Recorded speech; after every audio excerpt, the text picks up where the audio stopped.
Hello बच्चों, और question is here the difference between DNA and RNA is that. देखिए, difference हमें देखना है। DNA has thymine and RNA has uracil. बिल्कुल ये डिफरेंस देखने को मिलता है।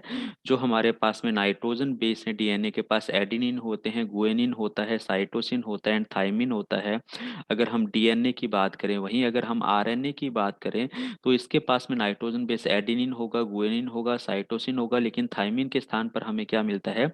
यूरेसिल। तो ये डिफरेंस तो हमें देखने को मिलता है। ओके, नेक्स्ट हम बात करते हैं। DNA has no oxygen bonded to second carbon, RNA does. देखिए, डीएनए की अगर हम बात करें तो इनके पास में जो हमारे पास में पेंटो शुगर है उसको लेकर इन्होंने हमें बताया है।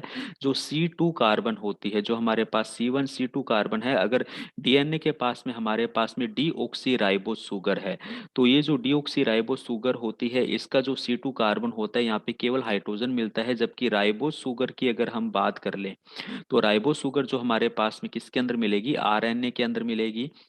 डीऑक्सीराइबो शुगर जो डीएनए के अंदर मिलेगी। तो यहाँ पे जो इसका C2 कार्बन होता है, यहाँ पर हमें ऑक्सीजन मिलती है। तो इस स्टेटमेंट को देखें तो डीएनए हैज नो ऑक्सीजन, बिल्कुल सही बात है। It second carbon, RNA does, RNA के पास होती है, तो ये भी सही स्टेटमेंट जाता है। DNA is the genetic material, RNA is the note, ये गलत हो गया। आरएनए हमें वायरस के अंदर जेनेटिक मटीरियल की फॉर्म के अंदर मिलता है, तो ये स्टेटमेंट गलत है। DNA is double stand and RNA can't have hydrogen bonding.